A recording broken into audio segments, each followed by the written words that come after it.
This is Margot Tennenbaum today.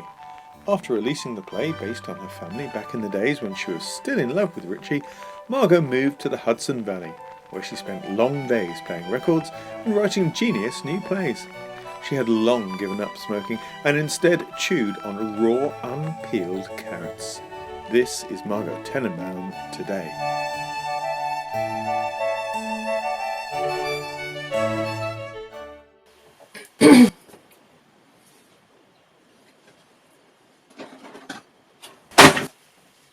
So, after making Agatha's dress from Wes Anderson's The Grand Budapest Hotel, my sister and I decided that we would watch another Wes film, The Royal Tennenbaums. We were sat there all cosy with my little guinea pig Gus, whom we were comforting after so recently giving him a haircut not dissimilar to a Karen's, when all of a sudden I had a thought. No, not that I was in love with Margot Tennenbaum, Richie, but that I would make her costume, and more specifically her Lacoste stripy polo dress. Step number 1, rush over to the online so fabric shop and order yourself some blue or red stripy fabric, well, jersey specifically. I would recommend using all of your redundancy pay to pay for this.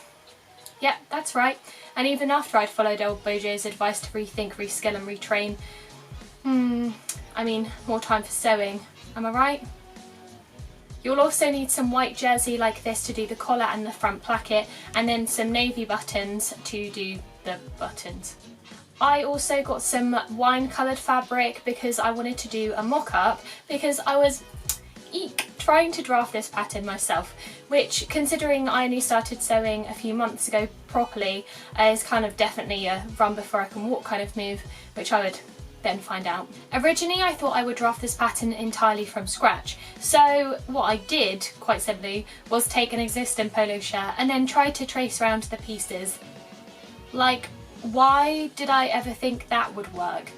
But it did take more time than I've ever spent on any of my university assignments, but then when I made it up, which I actually didn't take any footage of sadly, it ended up being absolutely mahoosive, and I mean like chonky boy, like absolute unit mahoosive. After that I re-evaluated my options and decided that I would use an existing t-shirt pattern which I'd already used to make this cherry print top. Then I would consult my metric pattern cutting for women's wear book and kind of try and work out how to do the collar and the placket, which for the sewing illiterate of you is this little bit at the front. I mean, I don't even know how to describe it honestly, so we're all in the same boat here. Except metric pattern cutting for women's wear is kind of unclear. I mean, it's so bad you're going to need your fog lights on, and I don't even know where they are. Does anyone? I don't drive. So when drafting the collar I did my best. And this is the point where it all went wrong. The first thing to do is get out your front and back pattern pieces, and then you want to overlap them. Guys, I've taken my own advice and I've overlapped it, so you basically want the armpit edge to be overlapped on the shoulder seam by 2 centimeters, and then in the inner seam which goes to the neckline you want it to be matching. And I just realised that when I actually did this, because I didn't film it at the time, so I'm filming it again for you so that you know what you're doing, but I don't know what I'm doing because I traced the armpit seam. This is my original collar piece, right? I traced the armpit. Like, no wonder the collar didn't fit. And I just went along with it. I was like, this doesn't quite fit, but we're just gonna force it. I'm gonna show you how to actually do it now. Once you've overlapped the shoulder seams, you need to trace around the neckband. The neck, not the armpit.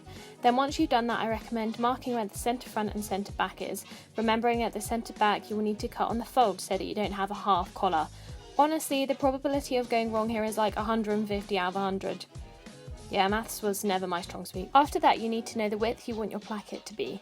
I did mine at 2 centimeters and then mark that on the centre front. Then work out how wide you want the collar. Again, mine was 5 centimeters, and then also mark that one. Remembering to leave 1 centimeter seam allowance. Gosh, who's Mark? He comes up all the time. Then it's just a matter of joining the dots and then tracing that collar shape onto another piece of paper and cutting it out. It says I have to divide into 6 sections, but like there's no instruction of how big these sections should be. Yes, so this is what I mean about this book being a tad unclear. So what I ended up doing was actually measuring the length of the 6 sections on the diagram. I realised that 5 were all the same length and then the 6th was shorter. So to replicate this on my life-size collar, I used some wool to measure the length and then divided this into the 5 shorter sections and then the 6th longer one. After this, you will need to draw those measurements on, and then going towards the centre back, mark on another line which will join up with the original one at 0.75 centimetres. After that, you'll need to cut up the original line and then use the so-called slash and spread method to close the gap, moving the paper onto the 0.7 centimetre line and securing it with masking tape. And then it should look like this. Sorry for all that kind of technical boring stuff, but hopefully it helps. Then, because I was doing a mock-up beforehand, I cut out my wine-coloured fabric and then got started on the placket, which you don't need a pattern for, you just make it. And I will attempt to explain how. First, you'll want to use your front bodice piece to see how large you want the placket. As I said before, I did mine 2 centimetres, so I then measured that out on my navy jersey and marked the centre line between. Then you're going to want to mark 4 times the width of the placket off to the right and the left, and draw a little triangular part at the bottom. Then when you cut it out, make sure one side is longer than the other. I honestly don't have a measurement for this because I just made it up, but I don't know, maybe like 6 centimetres. Like, you can always chop it off if it's too long afterwards. Then you need to find the centre, and I mean the exact centre of your bodice. Then you've got to pin that middle line of your placket onto it and sew around the outer 2 lines, pivoting at that bottom right angle. See how it goes round and round? Even more than that teddy bear does in the garden. Then cut down the middle line and also down the 2 triangular lines, but don't go into the stitching. Once you've done that, then you can iron the stitching open and also make a 1 centimetre seam on the outer edge of the 2 flaps with the iron. Flip it round the other way and then iron that too. Then you'll need to work on the shorter side. Flip it in on itself like this to conceal the raw edges and then stitch it down, getting as closest to the edge as you can. Can you guys hear Gus? He's sat with me and he's being very vocal tonight.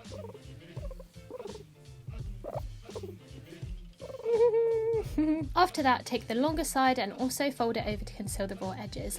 Then you'll need to fold the long bit at the bottom inward and cover it with the below seam. Then you'll want to bring it back on itself, iron it and then pin to sew. Then all that you need to do is join the stitching line and add the buttons and subsequent button holes. So I didn't really film much of the rest of how I made the mock-up because I was going to film it properly in the real stripy fabric, and also because I knew the collar wasn't completely right, so I assumed that I would be able to fix that, not understanding that it would never be right as I had effectively made a collar for an armpit. So here is a little clip of me finishing up the sleeve and then trying on my Frankenstein shirt. So, we're in the bathroom. I've just finished the mock-up and it's not quite how I expected it to look, to be honest. It's not terrible, but it's not my fave. Like, this bit is just kind of a bit bulky, and this situ, like the edge of this collar, it's okay. The back is like, the collar is a bit big. It also looks like my school uniform. Not exactly a glowing review, is it? I hadn't made the mock-up into a dress because I didn't have enough fabric, but to turn my pattern from a t-shirt into a dress, I measured up until the point where I wanted the hem to reach and then measured this length onto a piece of paper. This paper was actually the leftovers from my failed attempts at completely drafting my own pattern. I'd originally wanted to burn them considering all of the hurt that they had caused me, but I could hear the distant drones of Greta Thunberg ringing in my ears. Reuse, reduce, recycle, and so here we are. Hey guys, I've just spent about an hour literally trying to make the stripes match up on the fold. So I did the selvages together here and then I pinned them, and it's obviously not matching up. So I've just decided I'm going to cut it on the flat, but I've wasted an hour.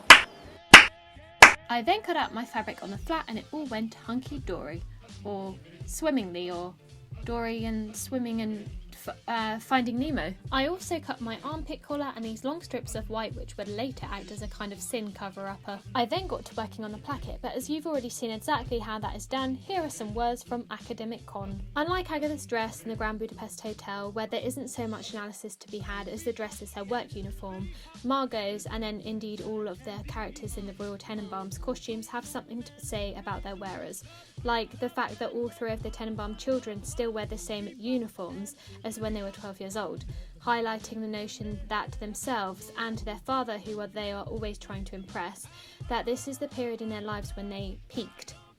Also interesting is that their costumes all centre around a sporty vibe, like the full red tracksuit, their 118 80s style headband, and Margot's tennis dress. I kind of think that this is because the relationship between Richie and Royal is stronger than with Margot or Ben Stiller's character, who I've gone blank on.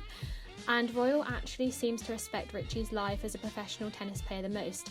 Similarly, in the graveyard scene, Margot and Richie preempt their relationship by colour coordinating, mixing sporty with almost like old Hollywood glamour. Like, these kids are mixed up, and this is shown in their style. Sorry, this analytical English lit student side of me is popping out. And next it was time for the buttonholes to be sewn in, which were completed for me by my beautiful Benina, or Benini as I like to call her. Marvel at the ease in which she does the task, the precision. Oh my. After that, you can overlock the shoulder seams together and start working on pinning the sleeves in place to also overlock. As the seam allowance for this pattern was only 6mm, I decided it would be easier just to overlock all of the raw edges instead of overlocking and then sewing them together too. Once the sleeves are set in place, pin the side seams of the entire dress, first matching their underarm seams and then in my case working downwards. Because I'd extended the length from a t-shirt into a dress, I wanted to make sure that the stripes lined up exactly in the back and front pieces. Then it was time to start working on the neck collar. To get an idea of how it should be constructed after I wasn't so impressed with how my mock-up version came out, I grabbed one of my brother's work polo tops and puzzled over how mine could replicate this. In the end, I decided to take 2 of those seam cover-uppers and use them on the inner and outer neckband to conceal the raw edges and make the collar stand up straight. Stand up straight and let me get a look at you. Then I pinned and sewed the second seam cover-upper onto the other side too. And finally, it was time for hemming. Firstly, I overlocked the bottom and then went in with this double needle, which is super good and a thriftier option if you don't want to spend money on one of those top stitching machines. You just thread it up in the normal way, except with 2 spools instead of 1. I also finished off the sleeve in this way. Like, look how profesh that looks. Wowee. To make Margot's little red hair clip, I just took one I already had and then painted it red. And now onto the maquillage. So basically just a holy moly ton of eyeliner. The idea that I'm getting with this look is that more is definitely more. Like, I've added so much black liner and it's still not black enough. If eyes are the windows to the soul, then Margot's soul must be very dark and treacherous. I then added a beigey coloured lipstick and some fake freckles. So the main difference between my hair and Margot's hair is that hers is short and blonde. So these are the things that you're going to need for this tutorial. Step number 1. I'm kidding, but we are gonna sort that hair situation out, and I'm just gonna straighten it and then tuck it under as though it's in a bob.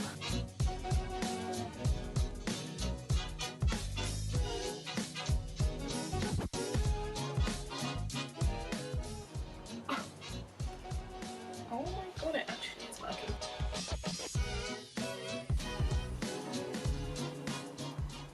This side needs some work, that's okay. Nice job.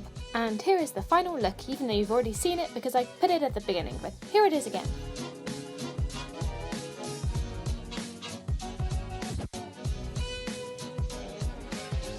Au revoir!